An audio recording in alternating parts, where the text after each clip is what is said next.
Today, I have a Christian Dior unboxing here for you.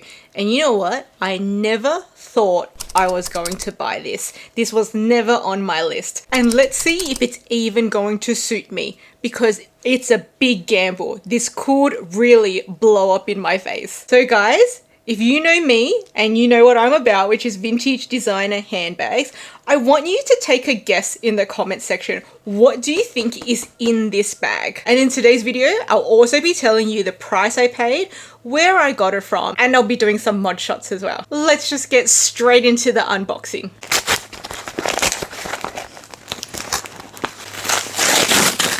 One, two, three.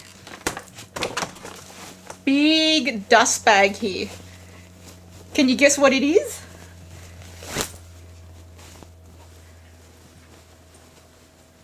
Dun dun dun. This is a vintage Christian Dior wool jacket or wool short coat. And we're coming into winter here in Australia, so this is why I decided to get this piece. So here's the tag here. It says Christian Dior size 9. Now you guys know that I have dabbled a little bit in vintage designer ready to wear, particularly in 2021. Now I don't know if I've shown you guys this before, but this is actually my vintage Celine bomber jacket.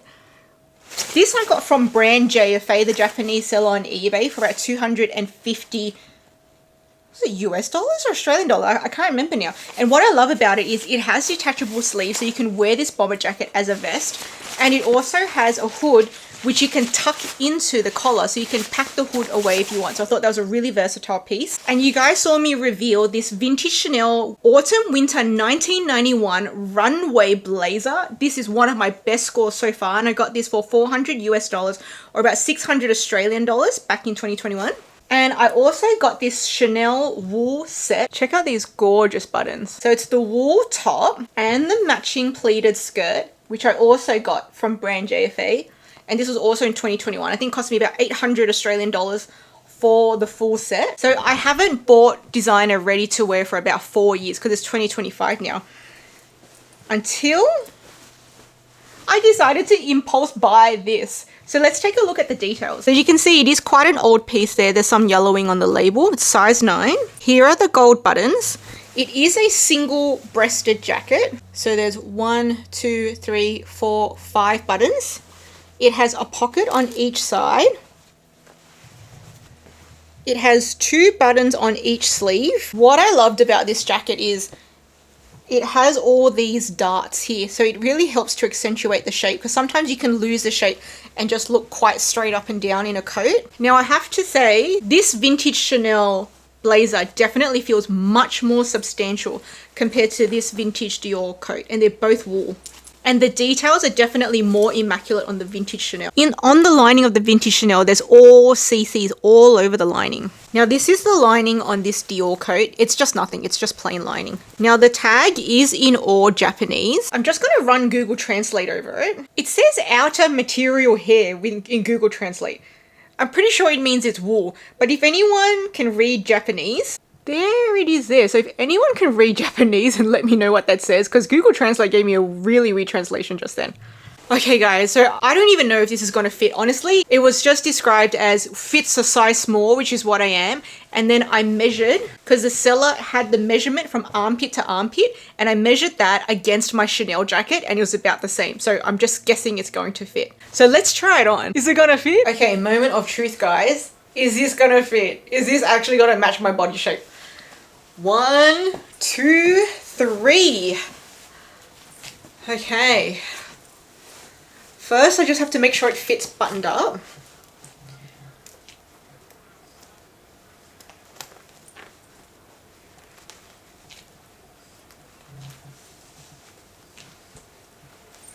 Okay, so sleeve length, not too bad. It does go past my wrist, but not past my knuckles, which is great. The length here is good. I mean, it's like a shorter coat, not like a long down to your knees coat. I can still lift my arms up, which is great. I just have to pull that back down. So the underarm to underarm measurement which I said I checked based off my existing Chanel blazer, so that worked. And I must say, I put a lot of effort into measuring this Chanel jacket based off the listing before I bought it too, because I wasn't going to invest 600 Australian dollars into a jacket that wasn't going to fit. So if you want to learn how to measure yourself and check you're going to fit a garment like a jacket before buying it, I have a whole video showing you the 5 tips that I follow to get these measurements right, and I'll leave that video here. And if you want to see my review video of this jacket, I'm going to leave that here as well. Pockets are here, really nice and comfortable. Let's see if I can fit a phone in my pocket. I don't have the biggest phone, it's 15 centimeters, but it definitely fits in there without popping out. I probably still have another centimeter to go. So if your phone is probably bigger than 16 centimeters, it might pop out, but otherwise my phone is completely in there and it's not popping out at all. And I could probably still fit a little bit more in that pocket. So good pockets. This is how it looks from the back. All right, so actually I'm really loving this. I think I got it right with the fit. There is still enough room for me to wear something thicker underneath, like a turtleneck or something like that, because it is winter, I need to layer up. All right, guys, I think it's a success. Now let me show you what it looks like unbuttoned.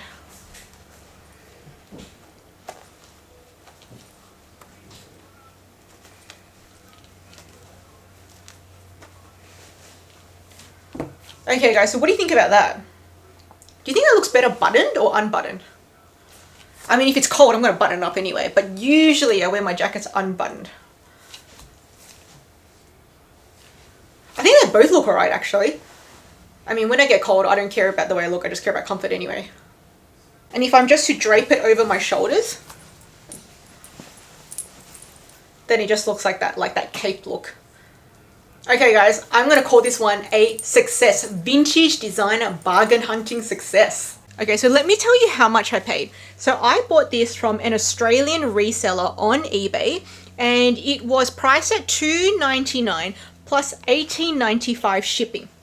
But they had a best offer function, and also this eBay reseller had an eBay voucher going on. So they did have a voucher for about $50 off. So I thought that was great. It takes it down from $2.99 down to $2.50 plus $18.95 shipping. But because they had a best offer function on, I just tried it. And I ended up sending through a best offer for $200, which they accepted. And I just assumed that there'd be no further discounts because the best offer was lower than the price I would be getting with the voucher. However, the way their store was set, or however this voucher was set, is even though they accepted my best price of 200 Australian dollars, there was still a voucher that I could use, and it took another 30 Australian dollars off. So that actually covered the cost of my shipping, which was $18.95. And then I got like an extra $12 off. So I paid about $189.95 for this jacket. So I thought I got a vintage Dior jacket for under 200 Australian dollars. I mean, if you convert that to American dollars, that's like less than 120 American dollars.